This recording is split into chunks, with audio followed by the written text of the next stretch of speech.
तो सोशल और religious reform के बारे में अगर बात करें तो अ, हम आज के वीडियो में इसी पे हमारा चर्चा रहेगा। बेसिकली अर्ली इंडियन रिस्पॉन्स में ये एक ऐसा टॉपिक है जो आप समझने की कोशिश करिए कि अगर लोगों के जो अंग्रेज़ों के काम थे, अंग्रेज़ों ने जो खासकर कंपनी ने भारत के विभिन्न हिस्सों में जो काम किए, उसके रिस्पॉन्स में भारतीयों ने भी कुछ जवाबी कार्रवाई तो दी होगी। तो ये चैप्टर उसी के बारे में डिस्कस करता है। अब विभिन्न वर्ग के विभिन्न लोगों ने इस कार्रवाई का जवाब कैसे दिया, तो उसे हम समझने का प्रयास करते हैं। शुरुआत अगर हम करें तो अगर ईस्ट इंडिया कंपनी की बात करें तो वो एक व्यापारिक कंपनी के तौर पर भारत पे आई थी 17वीं सदी में, जब उस समय मुग़ल बादशाह जहांगीर था। उससे कुछ आर्थिक रियायतें लेकर वो पहले उत्तर भारत में, फिर उसके बाद पश्चिम भारत के गुजरात के सूरत में, और देन उसके बाद बंगाल में व्यापार करने की इजाज़त मांगी और उसे मिल भी गई। समय बीतता गया और कंपनी की इच्छाएं भी बढ़ती गई, और कंपनी की इच्छाओं के साथ इसके ऊपर दबाव भी बढ़ता गया कि लोगों को टैक्स देना है, मतलब डिविडेंड देना है। जो इनके जो शेयर खरीदे हुए थे तो इन्हें डिविडेंड भी देना है। एक कंपनी के तौर पे थी एक ईस्ट इंडिया कंपनी, एक आज के आधुनिक कंपनी के तरह काम करती थी। और अगर हम आज के कॉरपोरेट या कंपनी के स्ट्रक्चर की बात करें तो उसमें सबसे ख़ास चीज़ होती है कि ये एक मतलब इसके जो भी मेंबर्स होते हैं वो शेयर खरीद के इसके मेंबर बन सकते हैं। जो जितना शेयर खरीदेगा उसका असर, उसका दबदबा उतना बढ़ेगा। इन शेयर धारकों को जो है बोर्ड ऑफ डायरेक्टर की मीटिंग में भी बैठने का इन्हें अधिकार होता था, और यहाँ पे वे महत्वपूर्ण फैसले लिया करते थे। तो मेन चीज़ ये है कि बंगाल में अपने आप पैर जमाने के बाद एक कंपनी के तौर पे ईस्ट इंडिया कंपनी हर वो संभव कोशिश करती है जिससे कि वहाँ पे अपने प्रॉफिट को बढ़ा सके। और वो कैसे करती है वो हमने पिछले चैप्टर्स में देख लिया है। हमने ये भी समझा कि अपने इसी ख्वाहिश के चलते उसने एक भारत के बहुत बड़े हिस्से में कब्ज़ा करना शुरू कर दिया था। हमने ये भी देखा कि किस तरीके से कंपनी ने अपनी सीमाओं को उत्तर पश्चिम और उत्तर पूर्व में फैला लिया और काफ़ी बड़ी बड़ी ताकतों को अपने अधीन ले लिया। अब हम ये समझेंगे कि भारत में मौजूद जो समाज के विभिन्न तबके के लोग थे वो इस कंपनी की गतिविधि को देख रहे हैं, कैसे देखते थे। लेकिन इनकी गतिविधियों को देखने से पहले हमें ये भी समझना होगा कि ईस्ट इंडिया कंपनी की क्या गतिविधि रही शुरुआत में। तो ईस्ट इंडिया कंपनी के शुरुआती जो ऑफिसर्स थे, जो खासकर अगर हम बात करें वारेन हेस्टिंग और उसके कुछ चेलों की, तो वो ओरिएंटलिस्ट फ़िलॉसफी को फॉलो करते थे। ये ओरिएंटलिस्ट क्या होते हैं, इन्हें हम हिंदी में प्राच्यवादी कहते हैं।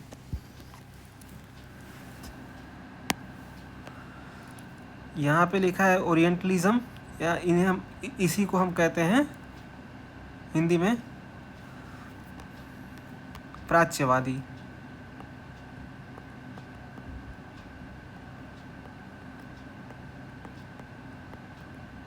इनका ये मानना था कि जो भारत की संस्कृति है या जो भारत के समझने के, भारत की आत्मा को अगर समझना है अंग्रेज़ों को, तो उसके लिए अंग्रेज़ों को भारत के कल्चर को, भारत के जो चीज़ें हैं उसको समझना होगा। क्योंकि अगर ये लोग भारत के कल्चर को अच्छे से समझ पाए जो कि संस्कृत और फारसी भाषा के थ्रू झलकती थी। तो एक कंपनी के ऑफिसर के तौर पे उन्हें काफ़ी आसानी हो जाएगी भारत पे एडमिनिस्ट्रेशन करना, प्रशासन को संभालना, क्योंकि अंततोगत्वा इन्हें भारत में प्रशासनिक कार्य ही देखना था, क्योंकि समय के साथ इनके जो व्यापारिक अधिकार थे उसकी कटौती हो रही थी। तो अब इनका काम प्रशासन का ही रहने वाला था, तो इसलिए इन्होंने कहा कि भारत की प्राचीन संस्कृति है उसके बारे में इन्होंने खोज शुरू कर दी।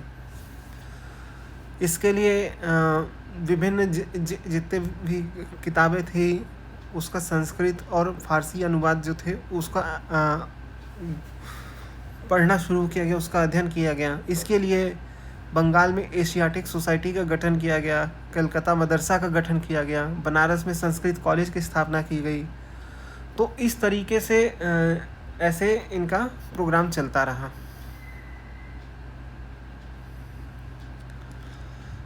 और देखा जाए तो एक प्रैग्मेटिक पॉलिसी के तहत ही हेस्टिंग ने इस ओरिएंटलिज्म को फॉलो किया था।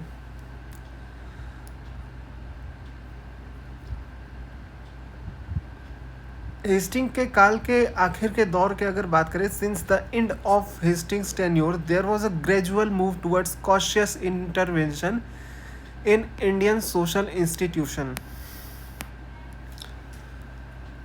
हेस्टिंग के समय की खासियत यह है कि इसके टाइम पे लास्ट टाइम तक आते आते एक सावधानी पूर्वक और धीरे धीरे भारत के जो सामाजिक संस्था थे उनके धीरे धीरे दखल देने की शुरुआत की गई।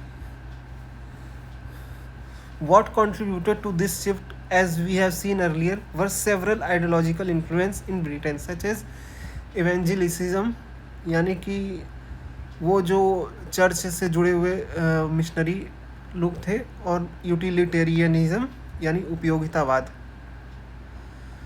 और फ्री ट्रेड थिंकिंग यानी मुक्त व्यापार के जो वो थे चिंतक थे वो।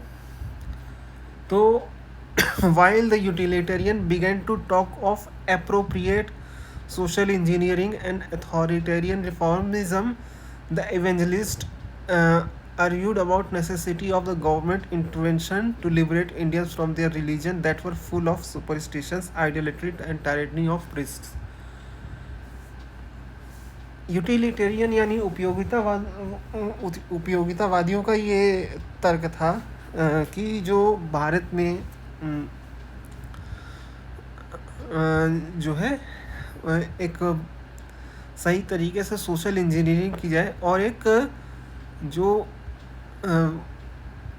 स्टेट है, जो राज्य है, अधिकरण है, उनके द्वारा सुधार की शुरुआत की जाए भारत में। वहीं जो एवेंजलिस्ट थे, जो मिशनरी एक्टिविटी से जुड़े हुए लोग थे, उनका यह मानना था कि नहीं, भारत के जो लोग हैं उनका जो धर्म है वो बिल्कुल बकवास है, और उनमें उनके धर्म में अंधविश्वास, मूर्ति पूजा और जो पुजारी हैं उनका काफ़ी ज़्यादा मतलब एक तरीके से तानाशाही चलती है। तो हमारा एक काम है कि ईसाई धर्म को बढ़ावा दें और भारतीयों को उनके जो धर्म है उनसे मुक्त किया जाए। तो 19वीं सदी के शुरुआत तक आते आते ये दो विचारधाराएं उस तौर पे चलने लगी थी। अब इसका असर क्या होता है? इसका असर ये होता है कि अब धीरे धीरे भारत में ऐसे अधिकारियों की या ऐसे अंग्रेज लोगों की एंट्री होती है जो कि भारत के प्रति बिल्कुल भी सहानुभूति नहीं रखते, और ये धीरे धीरे चाहते थे कि भारतीयों को बड़े ही मतलब गंदी नज़रों से, नीची नज़रों से देखते थे। तो जब इस तरह की बातें सामने आने लगी, इस तरह के आइडियोलॉजीज़ लोगों के सामने आने लगे, तो इन्हें और ज़्यादा बढ़ावा मिलने लगा। और जब ये और ज़्यादा बढ़ावा इन्हें मिलने लगा, तो इन्होंने कुछ ऐसे सुधार करने चाहे कि 1813 का जो चार्टर एक्ट आया था, उसमें 1,00,000 रुपए तक का इंग्लिश एजुकेशन के लिए एक बात कही गई कि 1,00,000 रुपए तक का इंग्लिश एजुकेशन का जो ये प्रावधान है, इसको इस चार्टर एक्ट के थ्रू मुहैया कराया गया। इसके अलावा जो मिशनरी एक्टिविटी थी, जो भारत में जो मिशनरी जो लोग थे, उनका भी अलाउ कर दिया गया उनको आना। तो इससे क्या हुआ कि इससे जो अब तक अनऑफिशियल था क्रिश्चियनिटी को फैलाना, अब वो ऑफिशियली स्पॉन्सर कर दिया गया। अब इसका इफ़ेक्ट क्या होता है? इसके इफ़ेक्ट जो होते हैं वो हम 2 तरीके से समझेंगे। पहला तरीका जो हमारा आज का वीडियो है, जिसमें हम पहले तरीके पे और पहला रिस्पॉन्स, हम इसका रिस्पॉन्स किस तरीके से आता है उसको हम समझने की कोशिश करेंगे।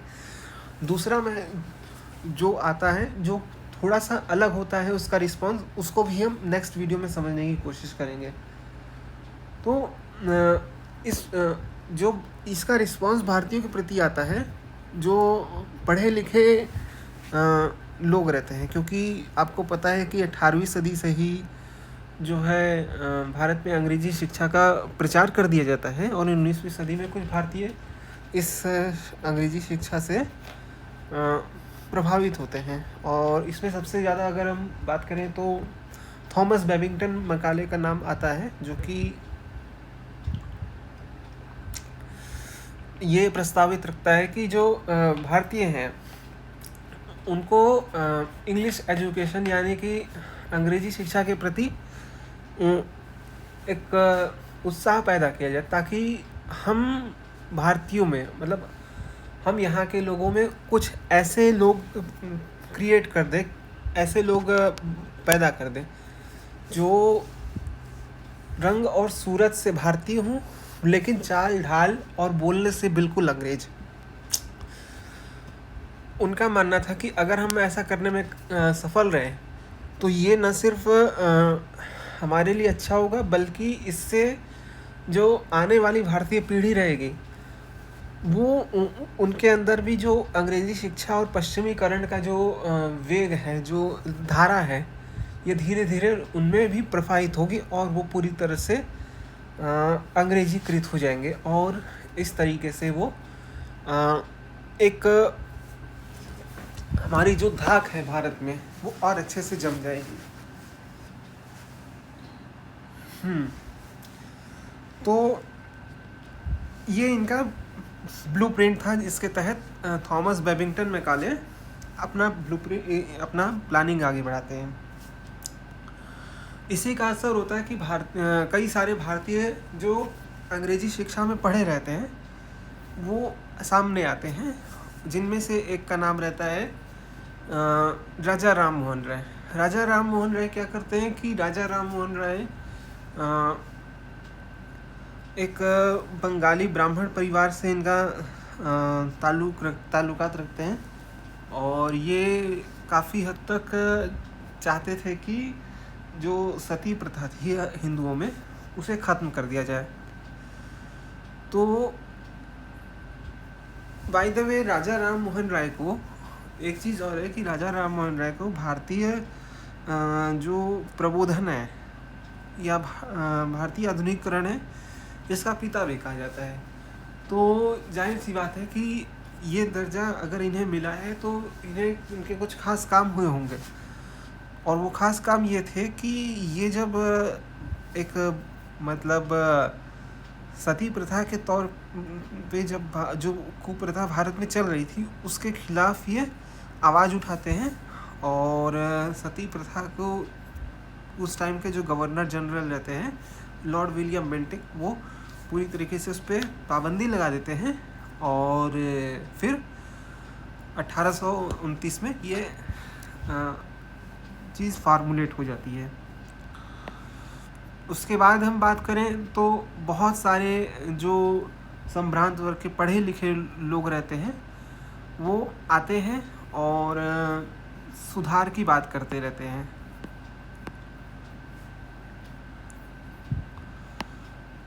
तो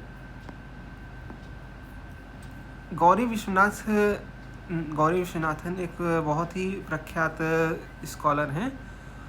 उनका मानना है कि English education, as Gauri Viswanathan has argued, was present in India in various form in before 1835। मतलब इनका मानना है कि भारत में जो अंग्रेजी शिक्षा थी वो 1835 से भी पहले एग्जिस्ट करती थी, लेकिन पहले फॉर्मुलाइज नहीं थी और ये क्लासिकल फैशन या प्राइमरली एक मुख्यतः एक भाषा के रूप में इसे सिखाया जाता था।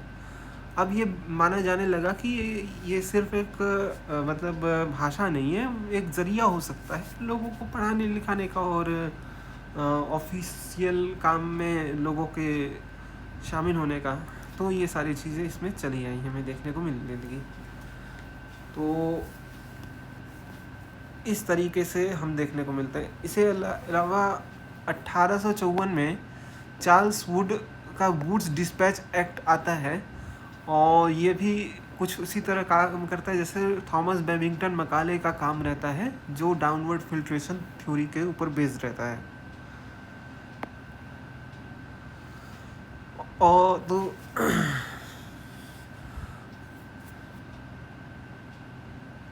however, even in this shifting focus toward elementary mass education, it is not difficult to see a concern for political economy of the empire that rested of the idea of division of labor। तो कुल मिला के इसका idea यही था इसके पीछे करने का कि इस तरह की जो खर्चा है एम्पायर का, साम्राज्य का जो खर्चा है वो इतना ज़्यादा ना बढ़ जाए कि उसके ख़जाने को ही खाली कर दें।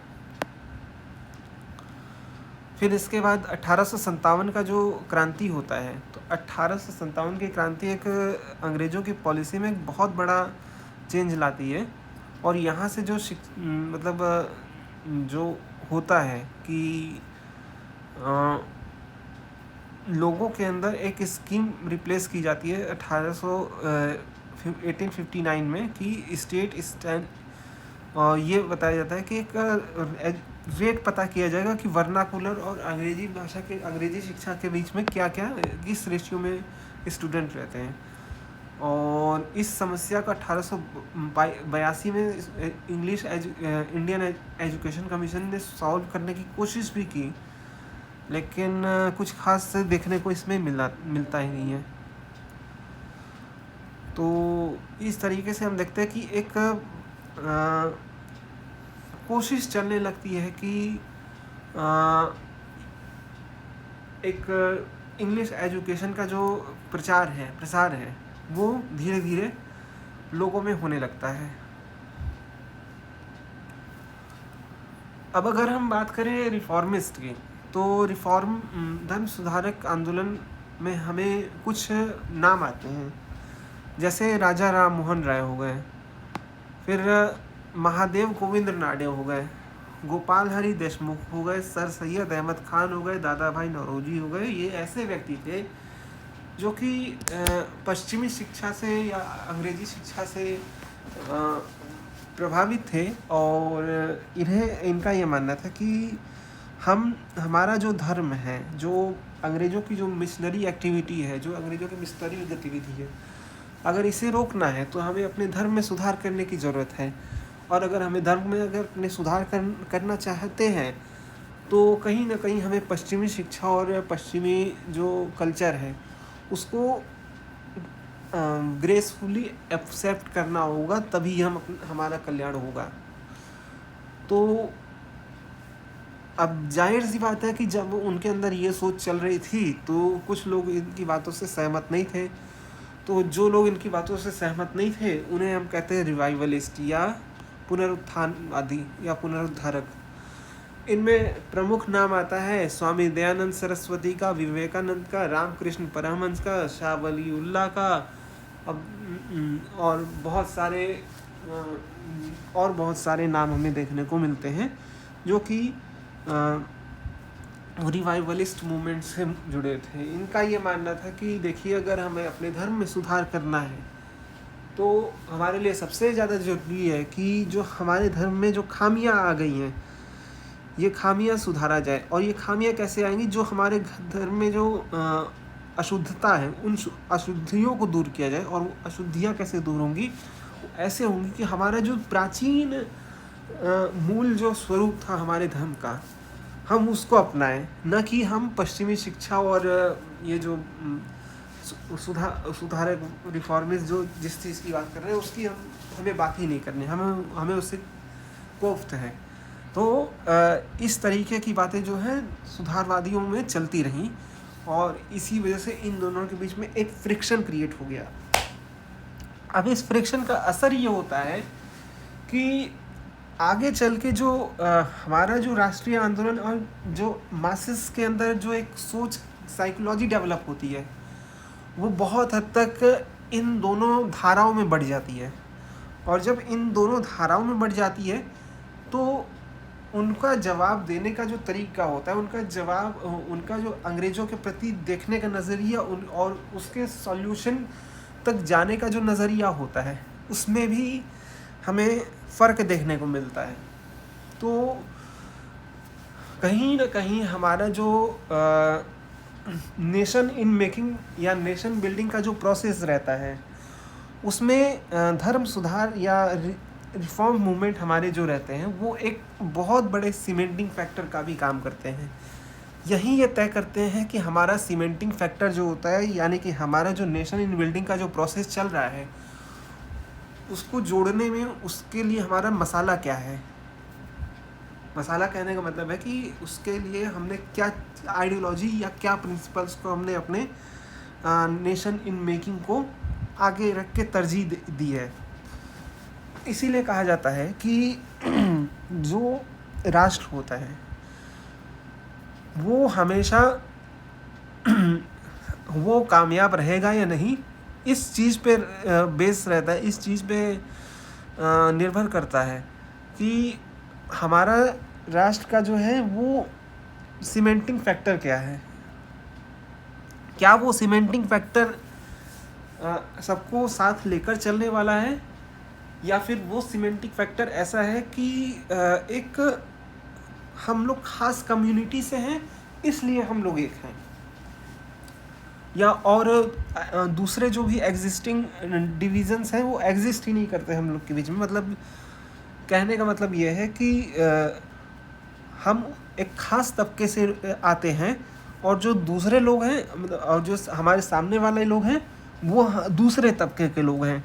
यह फ़र्क नहीं पड़ता कि आप अमीर हैं या गरीब, इस चीज़ से कोई फ़र्क नहीं पड़ता। और इस चीज़ से भी कोई फ़र्क नहीं पड़ता कि हमारे दादा परदादा कौन है। फ़र्क इस चीज़ से पड़ता है कि वो चूँकि आपके मत को नहीं मानते, वो चूँकि आपके सोच को नहीं मानते, इसलिए वो अलग हैं और हम अलग हैं। हमारे देखने का तरीका अलग है, हमारे खाने का तरीका अलग है, हमारे जीवन जीने का तरीका अलग है उनसे। तो एक ये हो गया, और एक ये हो गया कि ये एक हम सबको साथ लेकर चलते हैं, और ये फ़र्क नहीं पड़ता कि आप कहाँ पे जन्मे हुए, आपका मत कौन सा है, आपका क्या पहनावा है, ये फ़र्क नहीं पड़ता। लेकिन फ़र्क बस ये पड़ता है कि अगर हम एक हैं तभी हमारा वजूद है। तो ये दो धाराएं इसी टाइम पे डेवलप होती हैं, और एक्चुअली में इसी का ही रिज़ल्ट रहता है। तो ये हमारा जो रिफॉर्म मूवमेंट रहता है, ये 19वीं सदी के जो हमारे बुद्धिजीवी वर्ग रहते हैं, जो हमारे पढ़े लिखे लोग रहते हैं, ये फ़र्क नहीं पड़ता कि चाहे वो पश्चिमी शिक्षा में पढ़े लिखे हैं या फिर पारंपरिक रूप से जो शिक्षित हैं उनकी बात कर रहे हैं। तो जो हमारे पढ़े, कुल मिला के कहने का मतलब है, जो हमारे समाज के जो पढ़े लिखे और बुद्धिजीवी वर्ग हैं, वो समाज के अंदर एक रिफॉर्म मूवमेंट, एक सुधार के प्रति सुधार आंदोलन लाते हुए लोगों को एक करने का काम कर रहे हैं, और एक नेशन इन मेकिंग का कॉन्सेप्ट आगे बढ़ा रहे हैं। हमारा जो नेक्स्ट वीडियो होगा, हम अब बात करेंगे उन तबके के बारे में, उन सेक्शंस ऑफ सोसाइटी के बारे में जो इस तरीके के जो जैसे वो वंचित तबका जिसे हम कहते हैं, उसका अंग्रेज़ों की इन नीतियों का क्या रिएक्शन था, क्या उनके प्रतिकार था या फिर क्या प्रतिक्रिया रही, हम उसको समझने का प्रयास करेंगे। तो उम्मीद है आपको मेरा ये वीडियो पसंद आया होगा, और अगर आपको वीडियो पसंद आया है तो बस आपको सिंपल सा एक काम करना है, आप लाइक करिए, चैनल को सब्सक्राइब करिए और शेयर कर दीजिए। मिलते हैं हम आपसे नेक्स्ट वीडियो में, तब तक के लिए गुड बाय।